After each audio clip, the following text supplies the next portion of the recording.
Les voy a pedir por favor que abran sus Biblias en el capítulo 22 de Segunda de Crónicas. Hoy vamos a estudiar Segunda de Crónicas 22 desde el versículo 10, todo el capítulo 23 también. Ese va a ser nuestra enseñanza del día de hoy. Segunda de Crónicas 22, 10, se van a mantener ahí.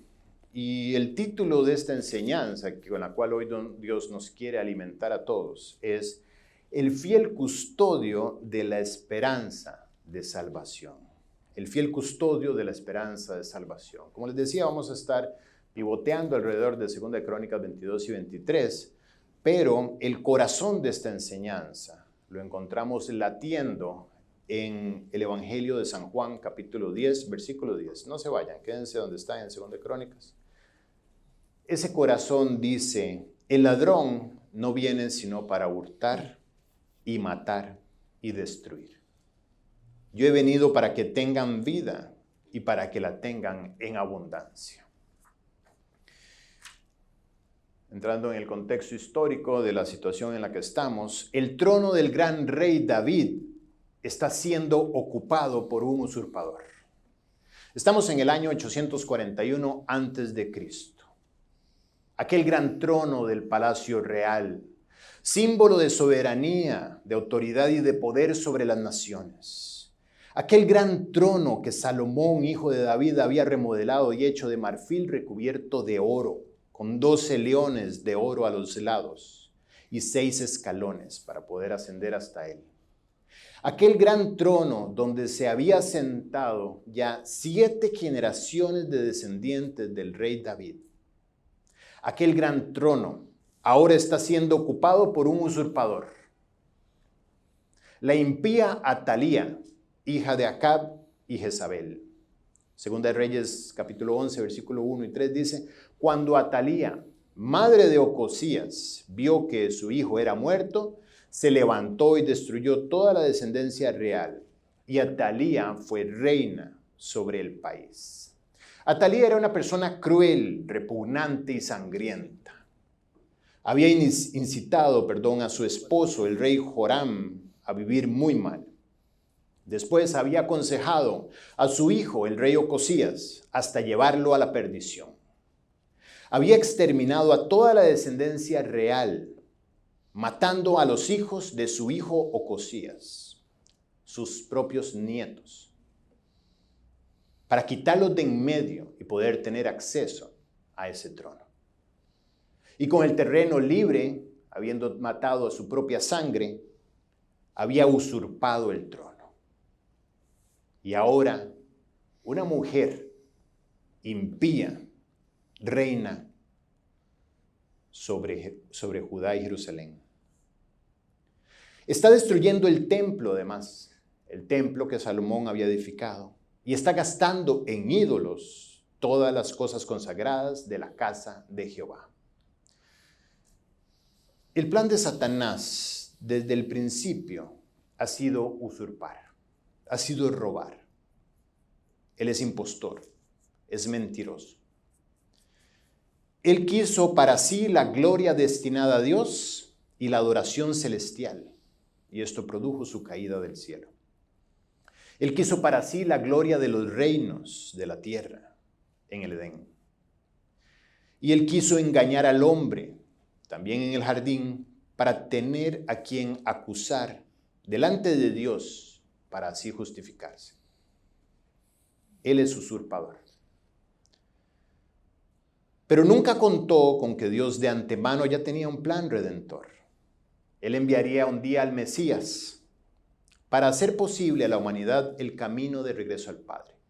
Primero, él fue conociendo que este Mesías vendría del propio linaje de Adán.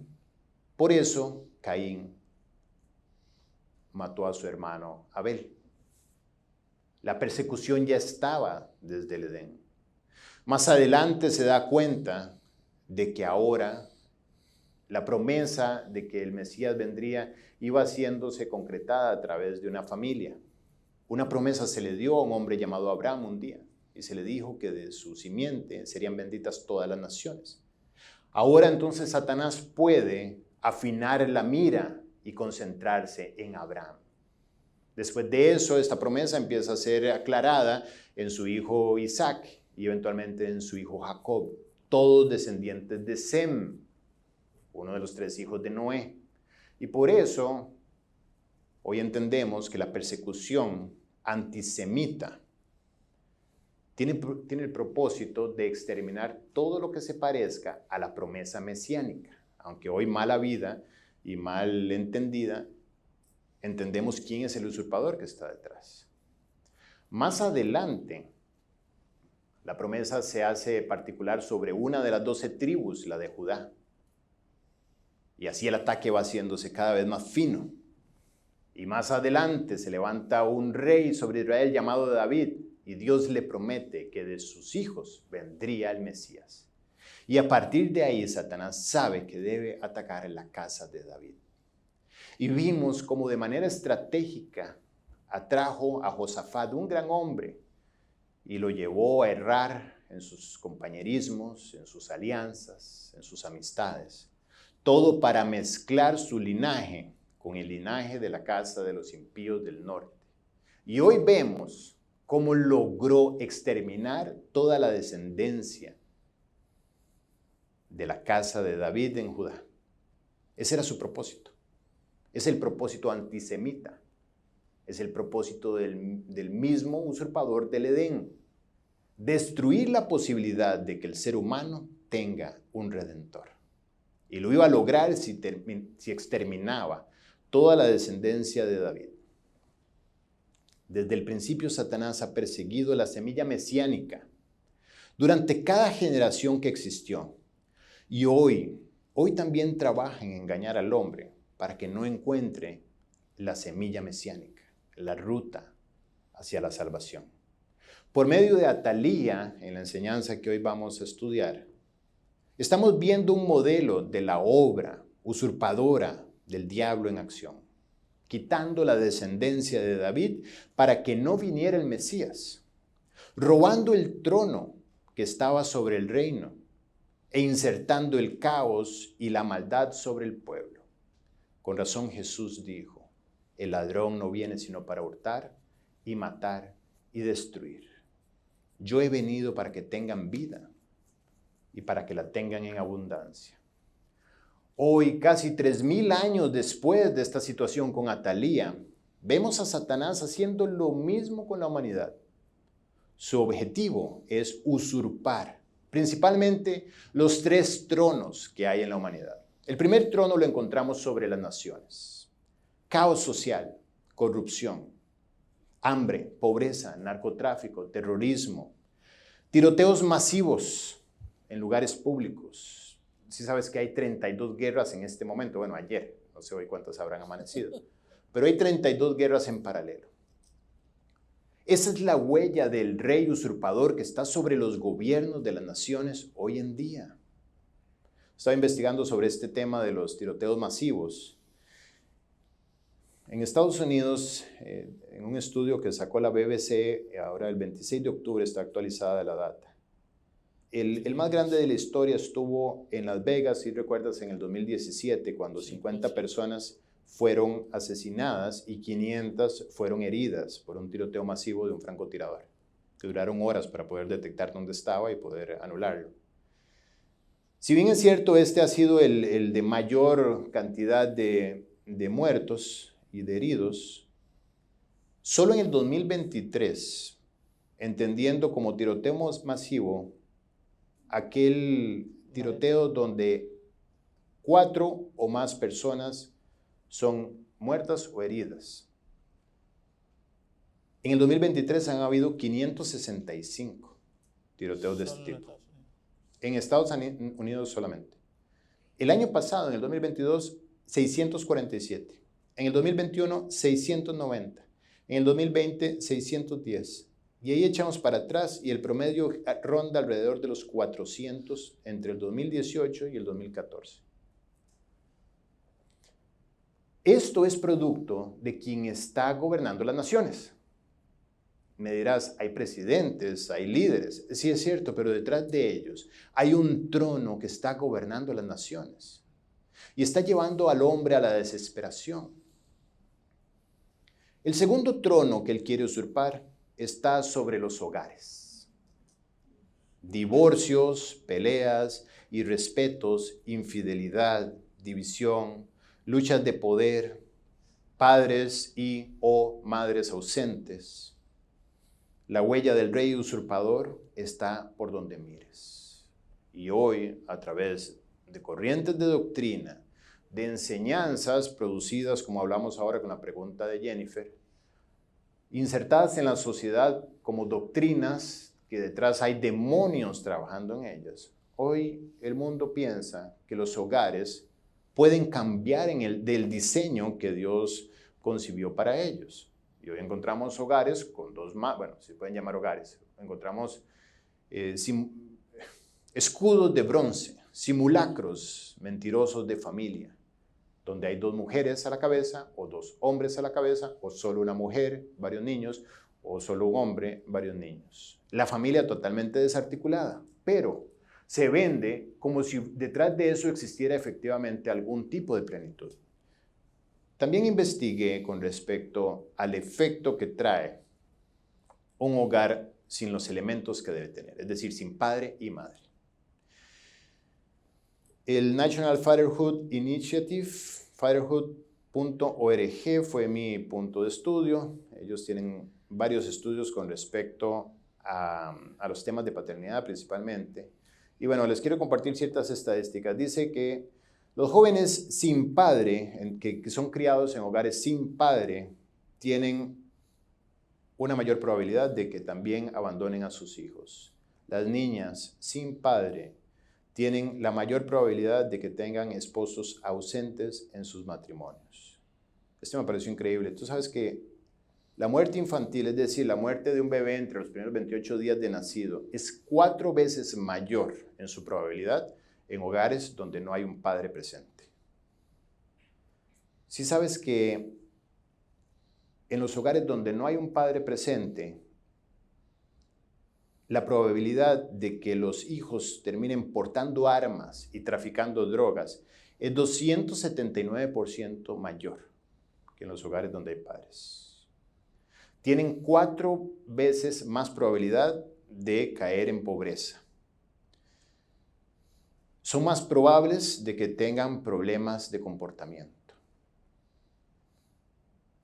La mayor probabilidad está en que terminen en prisión.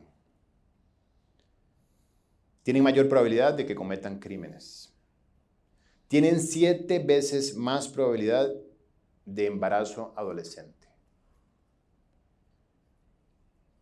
Tienen mayor probabilidad de ser abusados y maltratados. Tienen mayor probabilidad de abusar de drogas y de alcohol. Los hogares donde no hay un padre presente. Tienen doble probabilidad de terminar abandonando la escuela. Esta es la huella de quien está al trono de los hogares. Hoy la cabeza del hogar se ha convertido en una especie de chiste. Risorio, el rol del hombre en los hogares, gracias al modernismo y todos los cambios que están siendo insertados en la sociedad como la gran ventaja para los individuos, cuando en realidad solamente están destruyendo el diseño que Dios planeó, el diseño en donde todos estaríamos creciendo a salvo. Y el tercer trono, el primero es el trono de las naciones, el segundo es el trono de los hogares y el tercero el trono del corazón, problemas de identidad, depresión, angustias, vacío, rencor, odio, falta de perdón, celos, complejos, ira, drogas, inmoralidad, envidia, suicidio, lo que me digas. Cuando en el corazón del hombre hay un usurpador sentado al trono. Y las huellas de ese usurpador están por donde lo mires. Esa es la sociedad en la que vivimos hoy. Hoy, casi 3000 años después de Atalía, el usurpador también reina. Esto no es solo historia. La palabra de Dios es viva y eficaz. Y nos está invitando a nosotros a que entendamos quién debe estar sentado en el trono.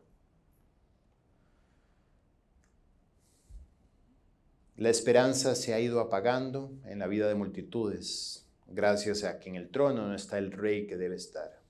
La lámpara se les ha apagado y siguen viviendo, pero con el entendimiento entenebrecido. Dice Efesios 4:18, teniendo el entendimiento entenebrecido, ajenos de la vida de Dios, por la ignorancia que en ellos hay, por la dureza de corazón. Qué sencillo es adoptar la idea de que el divorcio es la ruta. ¿Por qué? Porque quien promueve esto es aquel que quiere destrucción, como la reina Atalía quería la destrucción de Judá. Un usurpador. Qué sencillo es adoptar la idea de que puedo tener una casa donde puedo ser padre o madre soltero. Porque está de moda, porque mejor solo que mal acompañado, y mil cosas, ¿no? Sin pensar que estamos edificando, sin tener el diseño que el arquitecto y constructor dejó para la sana edificación. En tiempos de la impía reina Atalía, eran tiempos oscuros y sin esperanza. Y en esos tiempos, Dios proveyó de buenas noticias, al igual que también lo hace hoy en día. ¿Cuáles son las buenas noticias? En medio del exterminio de la descendencia de David, había un niño con apenas meses de nacido, un bebé. Este bebé se llama Joás, hijo de Ocosías, hijo de Joram, hijo de Josafat, hijo de Asa, hijo de Abías, hijo de Roboam, hijo de Salomón, hijo del rey David. No era cualquier bebé. Era el único descendiente vivo del rey David en el planeta.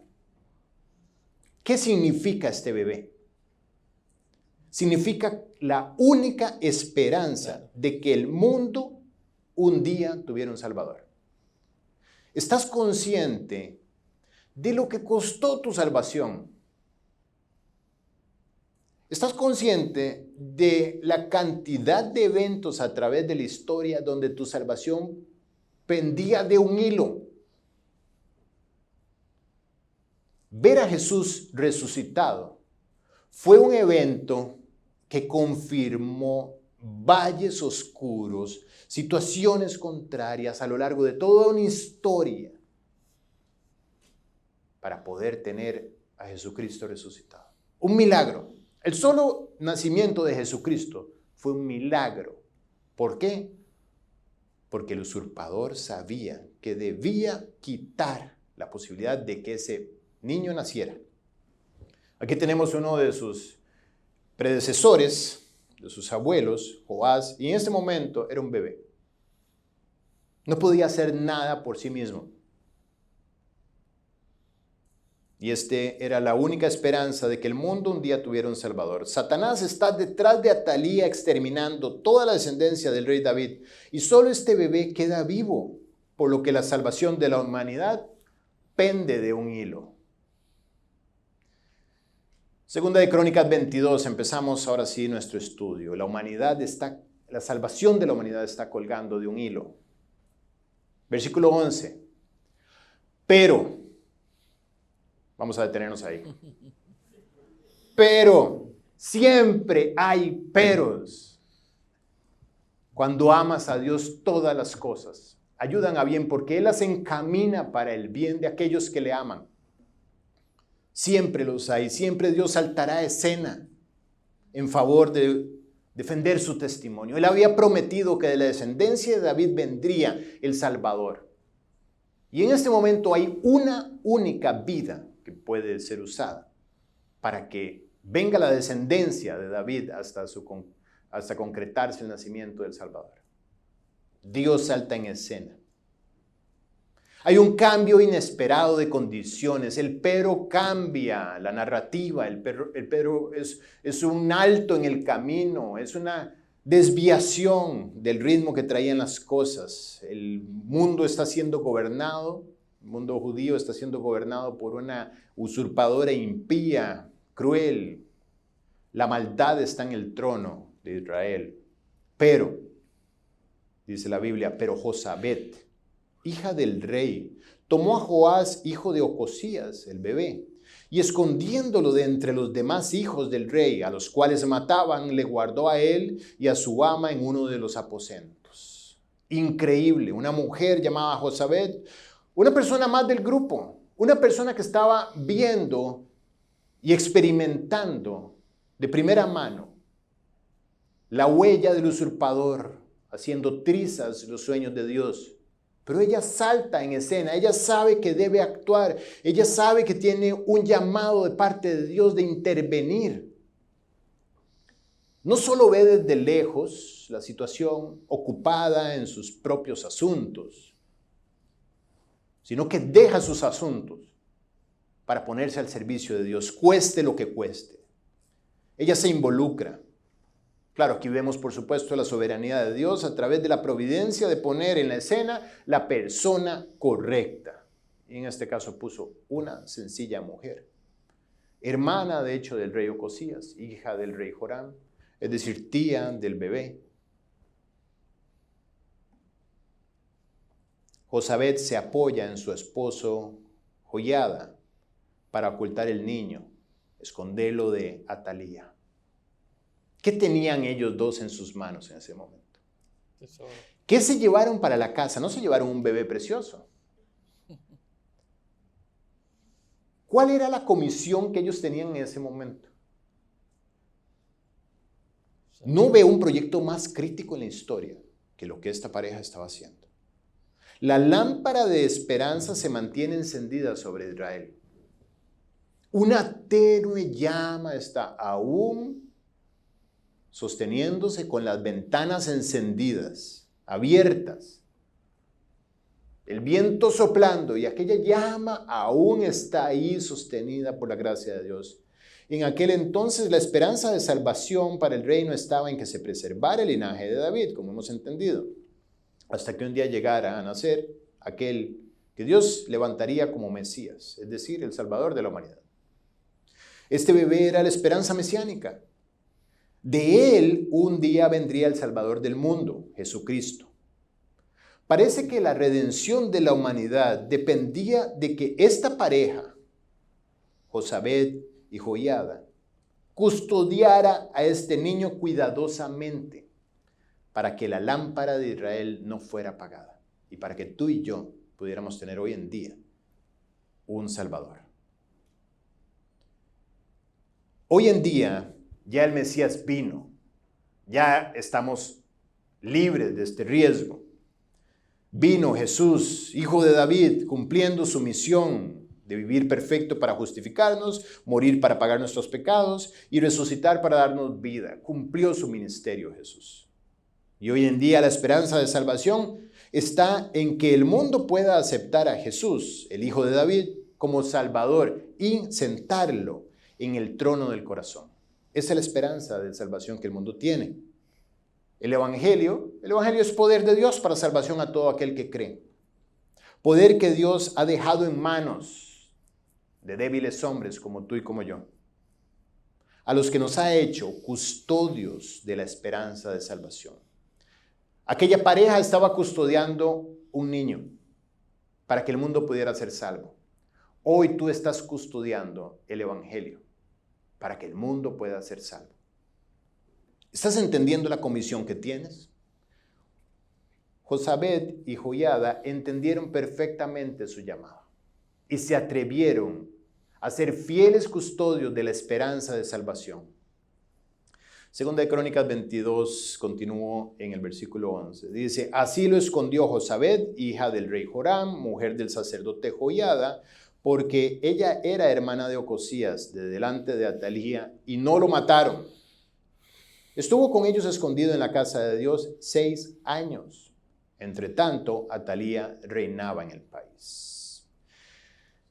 Fieles custodios de la esperanza, Dios escogió soberanamente a este matrimonio en un proyecto único.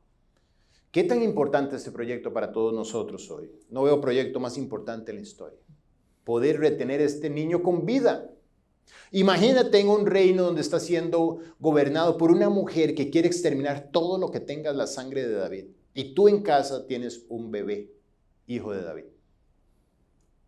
Tu cabeza automáticamente tiene el precio más alto. Automáticamente no puedes confiar en nadie. Automáticamente tú solamente puedes velar y depender de que Dios te dé un día más de vida. Si fue crítico para todos aquellos que durante el tiempo del Holocausto escondieron, custodiaron, usando la palabra de nuestro estudio, custodiaron a judíos para que no los fueran llevados a campos de concentración, y ellos mismos, los que fueron encontrados, fueron también mezclados con los judíos y asesinados independientemente de su nacionalidad. ¿Cuánto más en este caso? Entendiendo también el Holocausto como una expresión antisemita de parte de Satanás de destruir todo lo que se parezca al linaje del Mesías. Ser custodios de la esperanza de salvación para la humanidad. ¿Qué título, no? Algunas consideraciones al respecto, 3 en particular. El peligro extremo que estaban ellos expuestos. No podían salir de casa, no podían sacar ese bebé. Ese niño no se podía enfermar. Imagínate una noche que tuviera calentura, una noche que estuviera con dolor de oído llorando. ¿A qué médico puedes llamar? ¿A quién puedes pedirle? Tenían que estar muy preparados para que no se notara la presencia de este niño en su casa. Realmente lo escondieron en el templo de Salomón, un lugar donde Atalía no frecuentaba mucho, más que para destruirlo y para robar. Pero igualmente, tenían que tener su círculo muy cerrado de confianza, con los cuales alentarse y saber y esperar que el Señor tenía un plan. Joiada, el esposo de Josabet, era sacerdote, sumo sacerdote del templo, en un tiempo donde está reinando la reina Atalía, es decir, su trabajo no tiene ningún sentido. Es decir, es enemigo realmente de los intereses de la reina per se. Y ahora cuanto más si la reina supiera que tiene escondido al hijo de David en casa. Peligro extremo. Entendemos además, por lo que nos enseña el capítulo también 24, que Joiada era un hombre mayor. Es un hombre que muere a los 130 años de edad. Si el rey Josías reinó 40 años, podemos decir que si efectivamente Joiada muere cuando el rey termina su reinado, Joiada lo más temprano que empezó esta encrucijada fue a los 90 años. También sabemos que Joiada no murió antes del año 23 del reinado de Joás. ¿Por qué? Porque hay una referencia en el capítulo 24 que en el año 23 Joiada se levanta y toma algún aspecto protagonista en la remodelación del templo. Todo esto se los digo para concluir que Joiada andaba entre los 95 y 105 años de vida. Es decir, era un hombre mayor. Pero a la vez era un hombre que entendió que Dios tenía una misión con él y no estimó su cuerpo de casi 100 años, al igual que Abraham tampoco estimó su cuerpo, ya como muerto, siendo de casi 100 años. Ni la esterilidad de la matriz de Sara, su mujer. Cuando Dios le dio la promesa de que vendría precisamente el Mesías a través de él, lo puso siempre sobre la insuficiencia humana. No sobre hombres líderes capacitados, llenos de cualidades, sino siempre sobre la insuficiencia. ¿Y Abraham qué hizo? No dudó por incredulidad de la promesa de Dios, sino que se fortaleció en fe. Lo único que resta es meterse en la fuente de fe y fortalecerse ahí. Pero curiosamente ahí es donde Dios nos quiere. Hablamos ahorita del reto de los jóvenes y las personas que nosotros queremos que se entreguen a Cristo. Y lo único que podemos hacernos es fortalecernos en fe, ir a la fuente de la fe y empaparnos de ella. Y pedirle a Dios que por favor haga que su espíritu alcance a estas personas, que la promesa de la esperanza mesiánica siga saltando de corazón en corazón. De esta manera Joiada tenía aliento, un hombre ya mayor, pero un hombre que entendió que tenía una misión por delante y la quiso atender. Sí sabes que cuando Emilio empezó a discipular a Chalo y a Toño y al grupo de los primeros 4 discípulos, que hoy son las columnas de donde surgió todo este proyecto de G316, Emilio tenía 57 años cuando empezó el capítulo 1 de trabajo personal. ¿Te puedes imaginar la esperanza que hay adelante? ¿Te puedes imaginar los discípulos que están adelante que te puedes encontrar? Yo tengo 45 años, me faltan 12 para ensayar. con ustedes. No, broma. Me faltan 12 y ya estoy viendo, como les decía, corazones de oro, fieles custodios de la esperanza, levantarse en medio de una edad donde todavía me considero inmaduro y lejano de la gracia que yo sé que Dios tiene para mí. A los 57 años empezó con un grupo de muchachos de 19, 20 años a discipularlos. ¿Qué esperanza hay adelante? Joiada, a los 95 años entendió que Dios tenía un proyectito para él. El proyectito de cuidar a un niño para que llegara a ser rey. La importancia de la misión es este segundo aspecto. Y el tercer aspecto, el tiempo de espera. Debían esperar a que ese bebé de brazos creciera para que pudiera llegar a ser rey. Claro. Imagínate. Debían ser estratégicos. No podían llamar la atención en absolutamente nada. No podía hacer su salida antes de tiempo.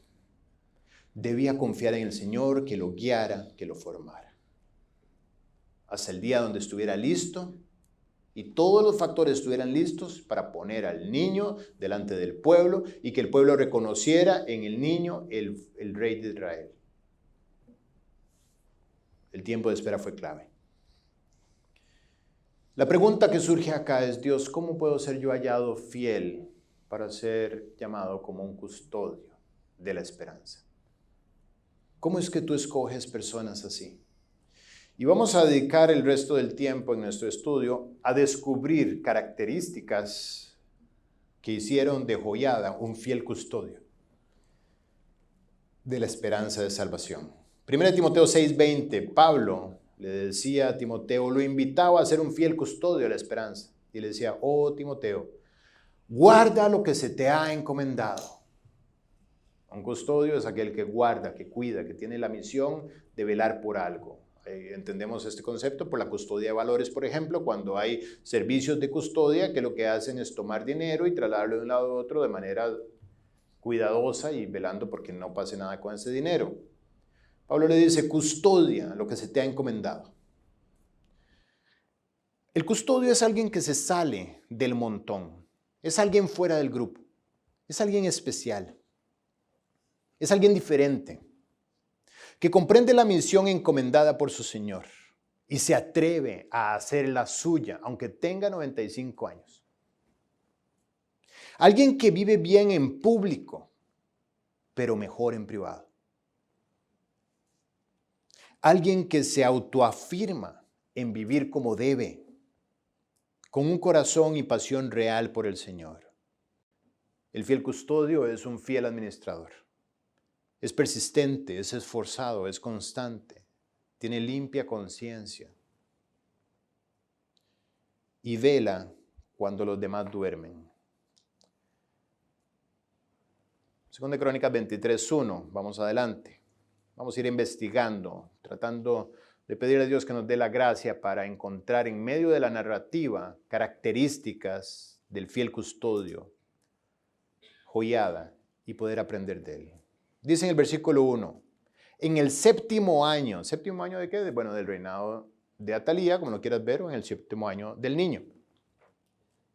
En el 7º año se animó Joiada y tomó consigo en alianza a los jefes de centenas. Dice la Biblia que se animó. El fiel custodio es automotivado, una palabra que es común entre los especialistas de capital humano. El fiel custodio de la esperanza de salvación es alguien que se anima en la palabra de Dios. Alguien que se motiva. Así como entendemos de Abraham, que no dudó por incredulidad de la promesa de Dios, tenía razones para desanimarse, sino que se fortaleció en fe, se autoanimó. Sabía dónde estaba la fuente de energía y fue a ella. No se vio en el espejo, no vio la edad en su cédula, no vio las imposibilidades de afuera, no vio el peligro latente. Si hubiera visto cualquiera de todas esas variables de manera independiente y más si las junta, se hubiera deprimido. Pero no vio nada de eso, sino que se animó, dice, en el 7º año se animó Joiada. El fiel custodio tiene un espíritu fervoroso. Su edad no fue límite, siempre y cuando hubiera un proyecto de Dios adelante. Dice que hizo alianza, estas alianzas de oro, ¿no?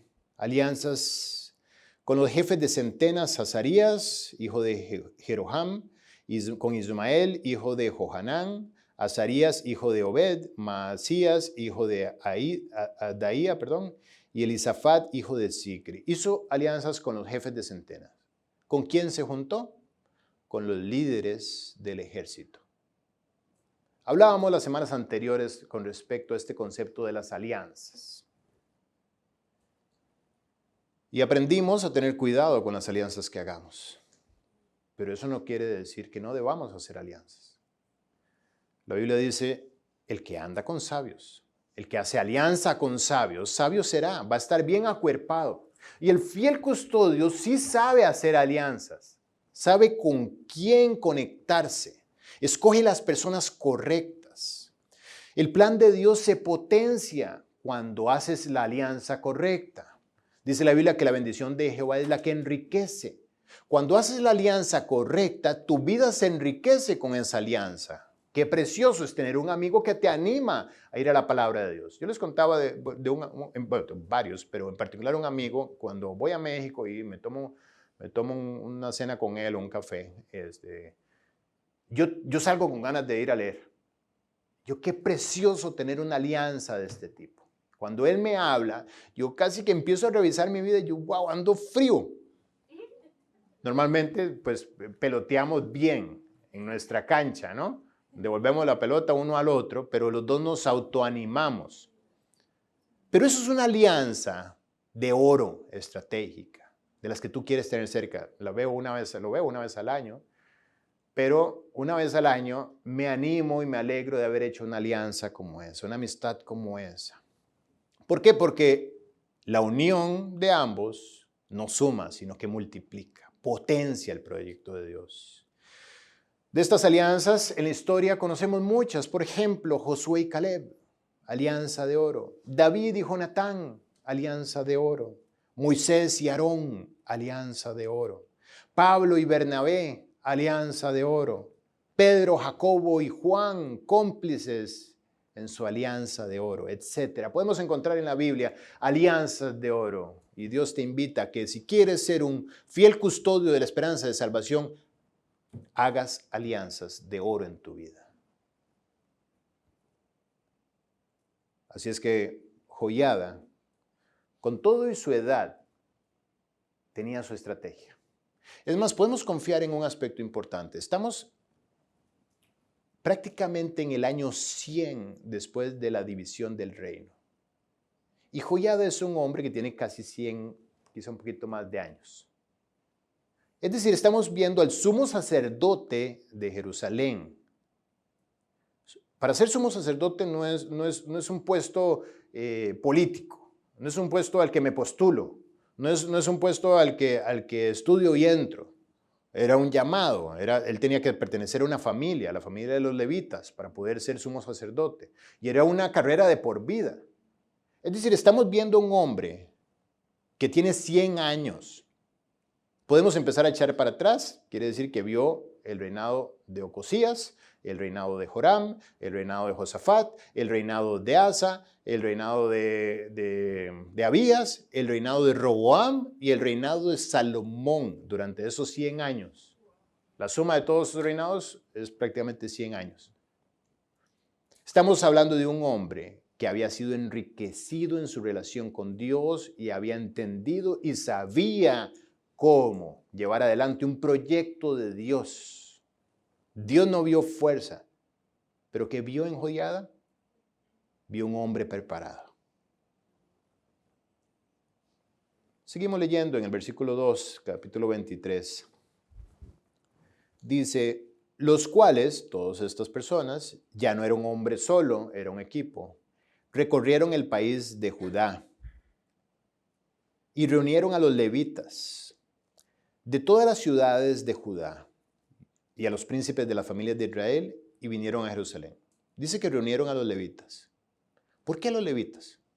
¿Por qué no reunieron a los hijos de José o de Benjamín o qué sé yo, cualquiera otra de las tribus de Israel? ¿Por qué escogieron los levitas? ¿Por qué fueron detrás de los levitas? Porque Joiada conocía la palabra de Dios y sabía lo que estaba mal en el reino y sabía qué era lo que debía hacer para que el reino nuevamente volviera a honrar a Dios. ¿Qué tenía que despertar? El servicio del templo. Y el servicio del templo únicamente lo podían hacer los levitas. Por eso fueron a reclutar los levitas. Me atrevo a decir, la Biblia no me contradice, pero tampoco lo afirma, pero yo me atrevo a decir que en este momento Joiada había convencido a los jefes de las centenas y ahora a los levitas sin decirles que tenía el bebé. Prácticamente por sabiduría te puedo decir que no lo hizo.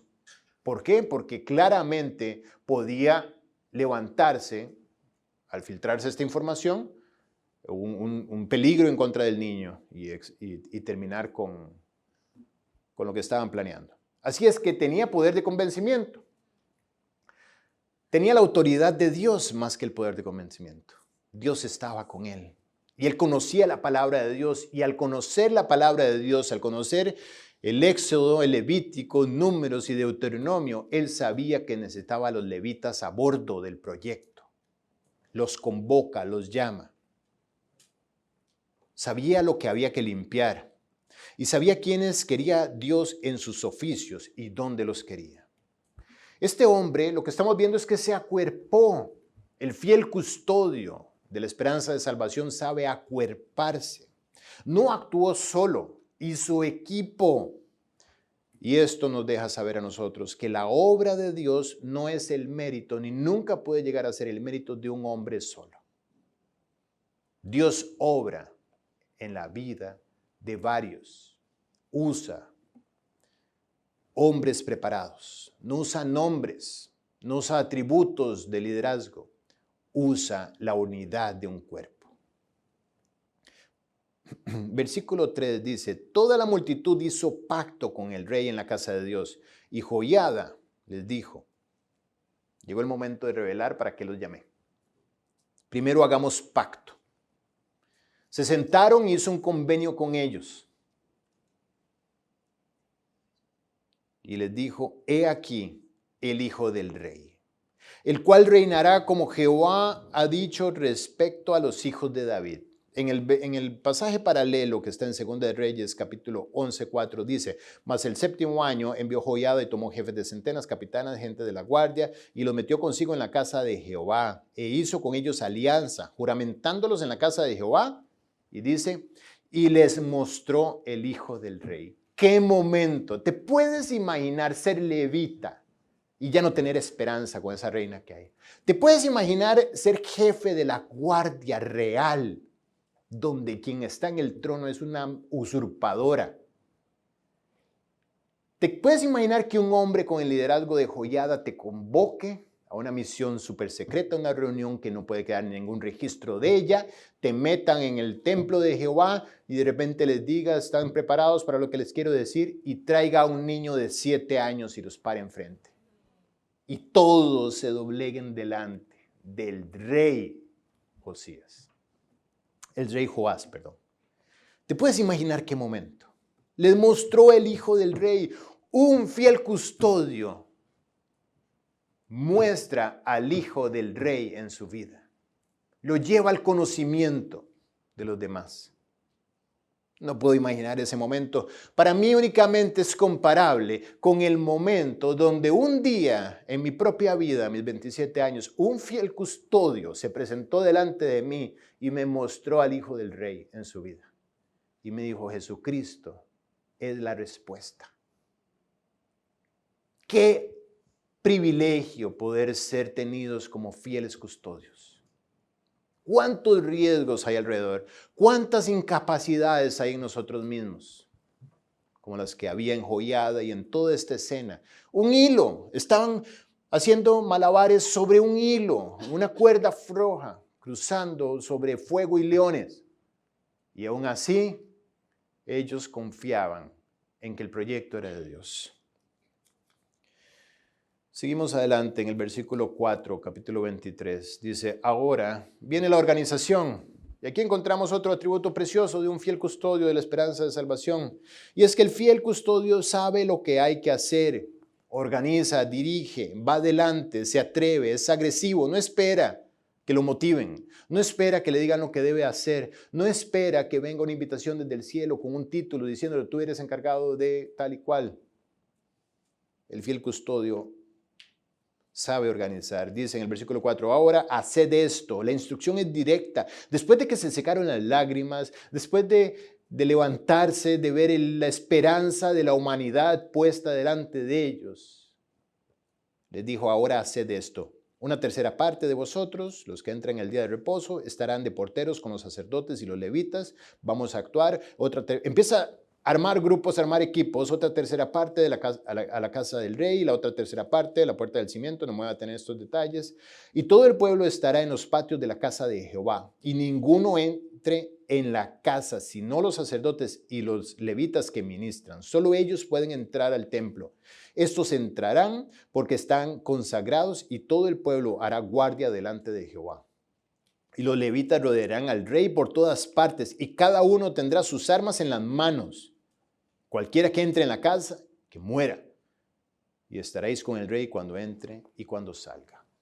Les da la instrucción y ahora lo que viene es la ejecución.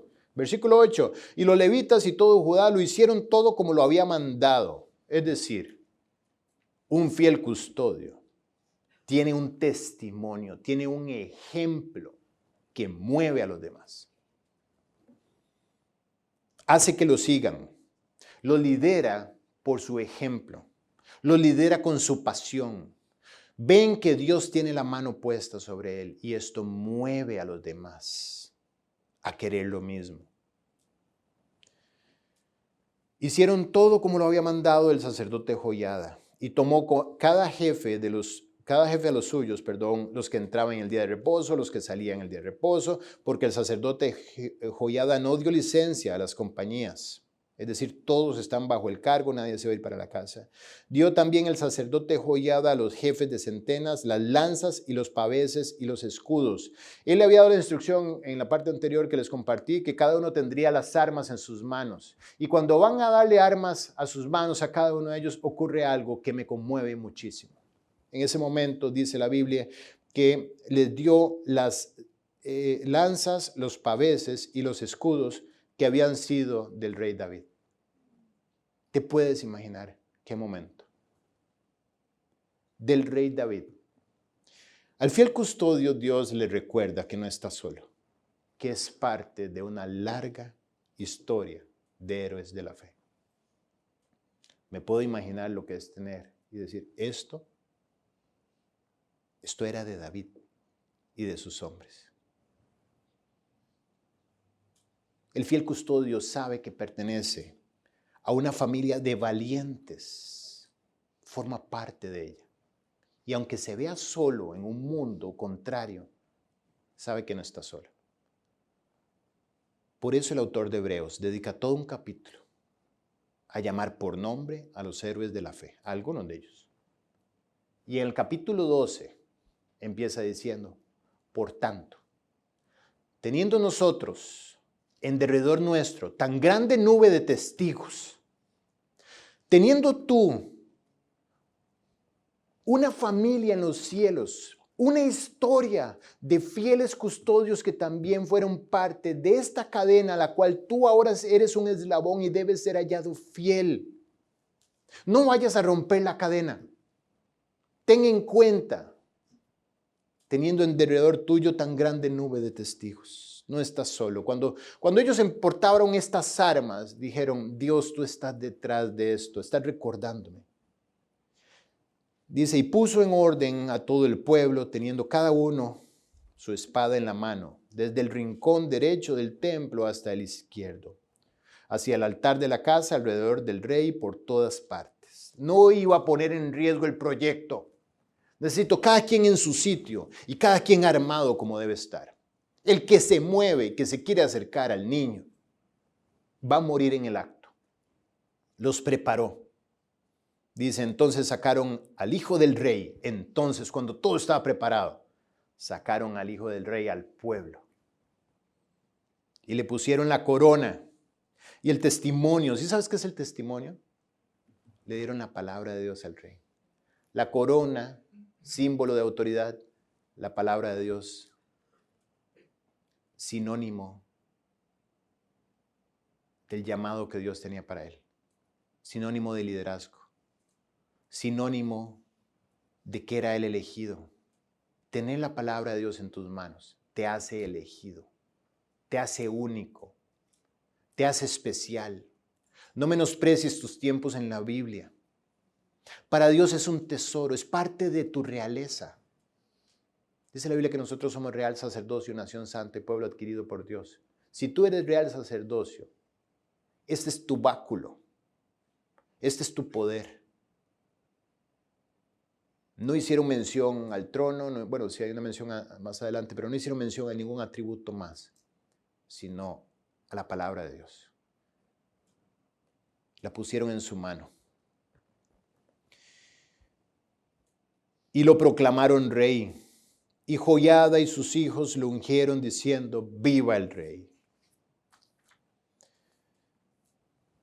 Versículo 12 dice, cuando Atalía oyó el estruendo de la gente que corría y de los que proclamaban al rey vivo y el pueblo y la casa en la casa de Jehová, y mirando vio al rey que estaba junto a la columna a la entrada, y los principales y los trompeteros junto al rey, y que todo el pueblo de la tierra mostraba alegría y sonaba bocinas y los cantores con instrumentos. Qué momento, ¿no? O sea, era una celebración.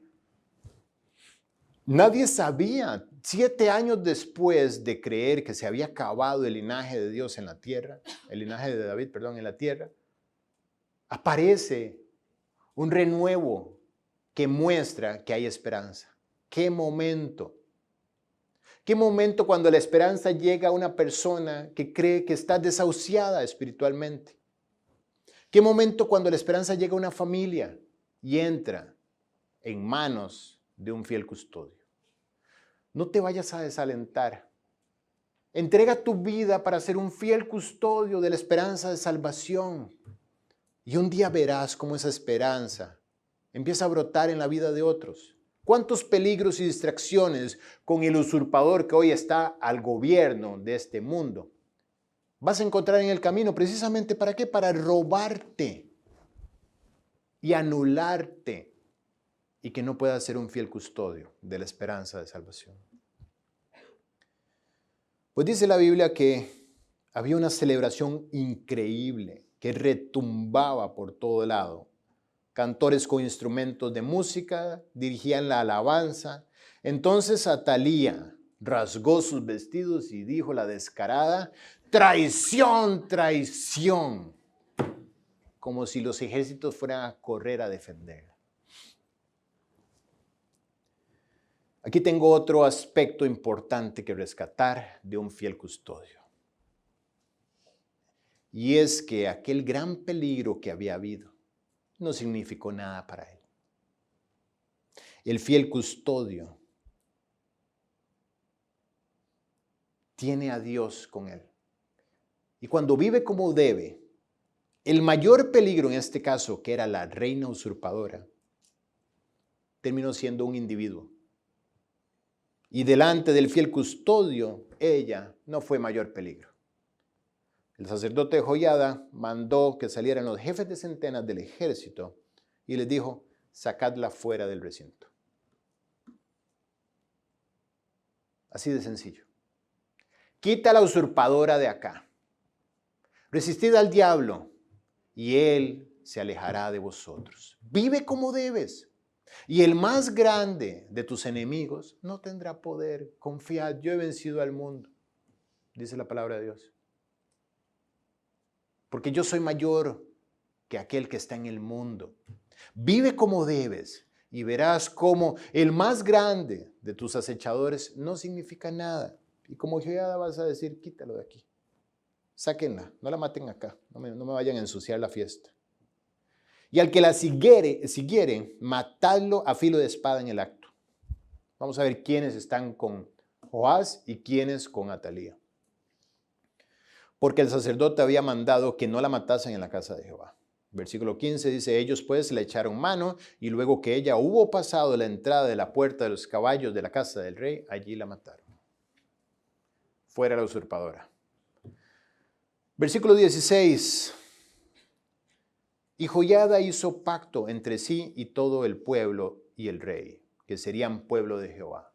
Otra característica de un fiel custodio y es que el fiel custodio es un medio para que los hombres se arreglen con Dios.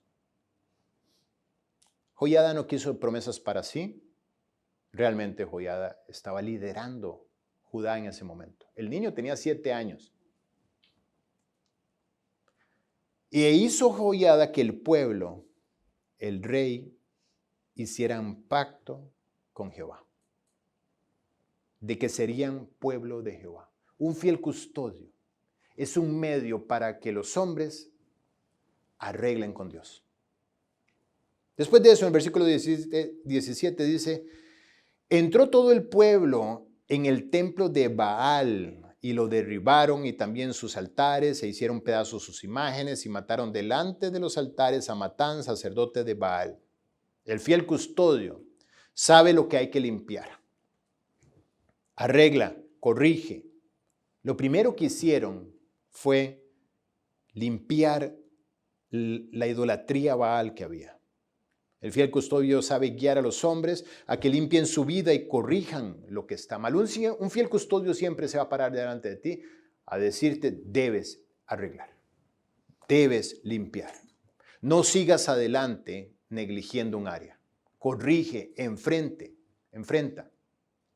De hecho, Pablo le decía a Timoteo, con respecto al rol que tenía de fiel custodio, y le decía, te encarezco delante de Dios y del Señor Jesucristo, que juzgará a los vivos y a los muertos en su manifestación y en el reino, que prediques la palabra. Oiga esto, que instes a tiempo y fuera de tiempo.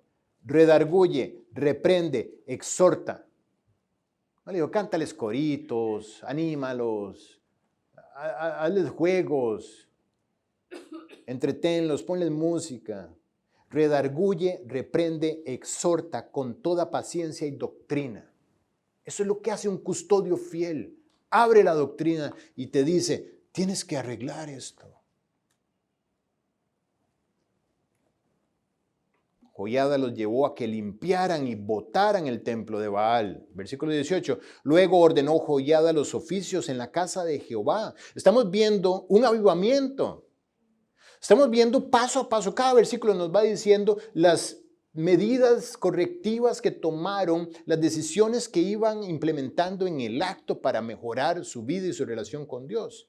Ordenó Joiada los oficios de la casa de Jehová bajo la mano de los sacerdotes y levitas que había convocado, como les expliqué anteriormente, según David los había instruido en la casa de Jehová para ofrecer a Jehová los holocaustos, como está escrito en la ley de Moisés. Es decir, conocía la ley, trajo a las personas adecuadas y les dijo, ok, ustedes ahora se van a encargar de lo que deben encargarse, del oficio sacerdotal.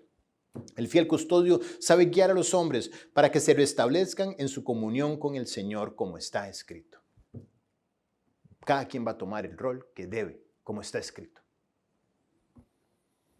Dice la Biblia que con gozo y con cánticos conforme a la disposición de David. Qué belleza, ¿no? Primero dice conforme a lo que está escrito según Moisés y dice con gozo y cánticos según David. David es el escritor de los Salmos. David era un artista. David cantaba, David hacía música y él no veía una relación con Dios sin gozo, sin alegría. El fiel custodio contagia el gozo de servir a Cristo, el gozo de la salvación y su pasión por Cristo lo contagia a los demás. Cuando hablas con un fiel custodio, tu corazón queda enardecido. Quieres eso, quieres arrebatarlo y quieres eso para ti, quieres replicarlo.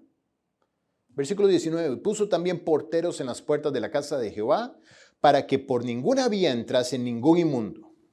El fiel custodio cierra los portillos, sabe dónde está el peligro, guía a los hombres a cerrar los portillos al pecado. No te descuides, vive como debes. Si sabes que existe una tentación, cierra las puertas ahí. No caigas en ella. Si no tienes todavía el carácter para enfrentarla, entonces no la enfrentes. Huye. No vuelvas a ese lugar hasta que estés capacitado para enfrentar. Segunda de Crónicas 23, capítulo 23, versículo 20, dice, llamó después a los jefes de centenas y a los principales, a los que gobernaban el pueblo y a todo el pueblo de la tierra para conducir al rey desde la casa de Jehová. El fiel custodio no busca lo suyo propio. Qué tentación para Joiada decir, dame esa corona. Niño, sáquese de aquí. Trabajó para otro. Ordenó todo, limpió todo. Y en el momento del trono se hizo a un lado. Y puso a varios a que guiaran al niño. Pudo haberse quedado con todo, pero el fiel custodio no busca lo suyo propio, sino lo de Dios. Busca la gloria de Dios. Su nombre no dice nada, no tiene implicación en eso, solamente se hace a un lado. Dice, y cuando llegaron a la mitad de la puerta mayor de la casa del rey, sentaron al rey sobre el trono del reino. Fue quitado el usurpador. Y el verdadero rey llegó a reinar.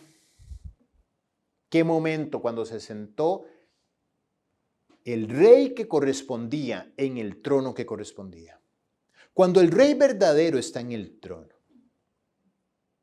ocurre lo que ocurrió en el versículo 21. Dice, y se regocijó todo el país. Y la ciudad estuvo tranquila.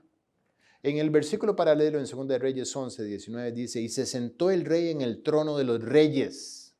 El rey en el trono de los reyes, de su padre, de su abuelo, de todos hasta David. Se sentó en el trono de los reyes y todo el pueblo de la tierra se regocijó y la ciudad estuvo en reposo. Cuando el rey verdadero está en el trono, reina el regocijo, la tranquilidad y el reposo.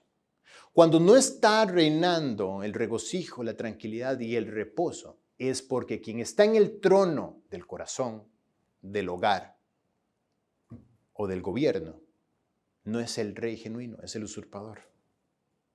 Por eso sabemos que el ladrón no viene sino para hurtar, matar y destruir. Pero Jesús dijo, yo soy el rey verdadero. Yo he venido para sentarme en el trono del corazón y para traer vida, para que tengan vida y para que la tengan en abundancia.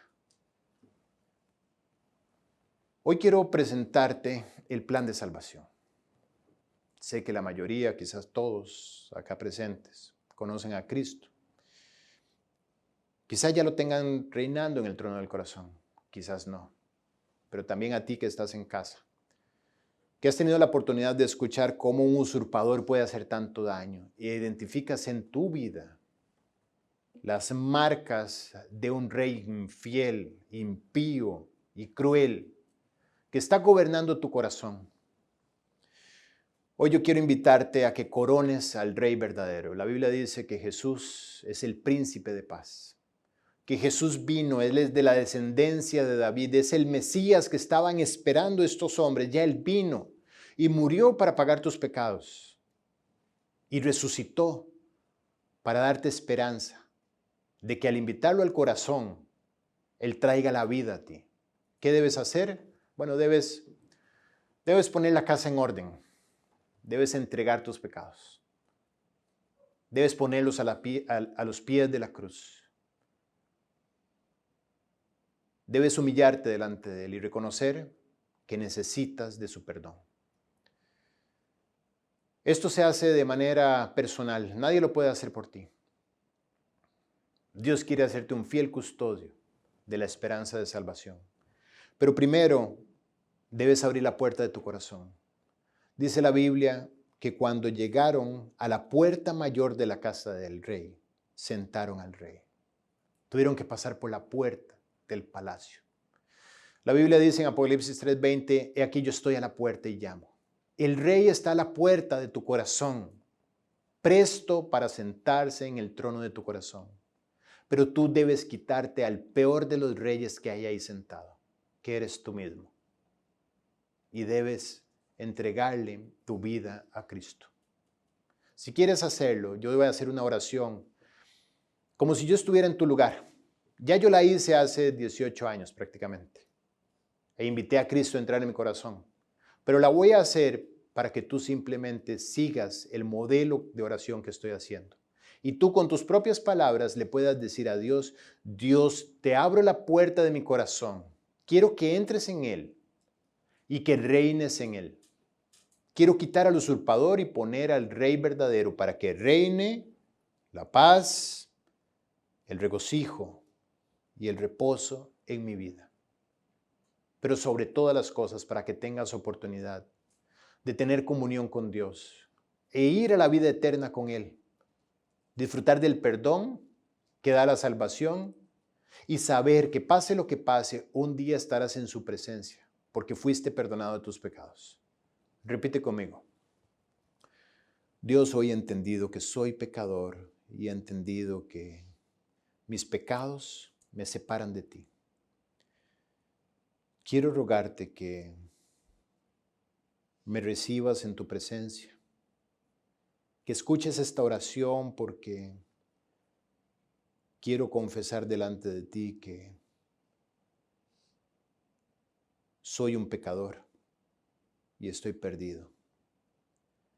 Pero entiendo por lo que he escuchado que tú solamente quieres quitar de mí lo que está mal. Mis pecados han hecho separación contigo,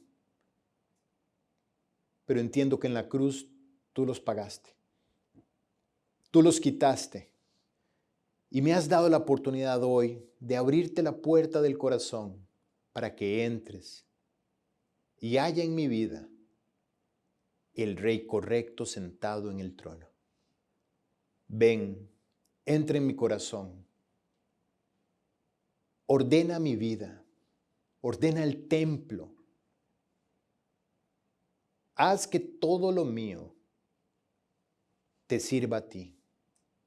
Haz que mi vida sea para la gloria de tu nombre. Reconozco que al morir, tú moriste por mí. Es decir, yo morí contigo. Y reconozco que al resucitar, tú te levantaste a vida para que así también yo hoy ande en vida nueva. Te acepto como mi Salvador y como mi Señor. Quiero seguirte, quiero ser fiel y conocerte cada día más. Reconozco que a partir de este momento tengo comunión contigo y si muero sé que iré a tu presencia, porque tú quitaste el estorbo de en medio. Gracias, en el nombre de Jesús. Amén. Muy bien, que Dios los bendiga. Nos vemos el próximo domingo. Si estás en casa y hiciste esta oración, yo te quiero invitar a que te pongas en contacto con la persona que te compartió el link o ahí mismo en los comentarios de YouTube quizás nos hagas saber que naciste de nuevo, que invitaste a Cristo a entrar en tu corazón y ahí te podremos guiar o la persona que te compartió la enseñanza también podrá guiarte en los siguientes pasos. Un abrazo a todos, que Dios los bendiga.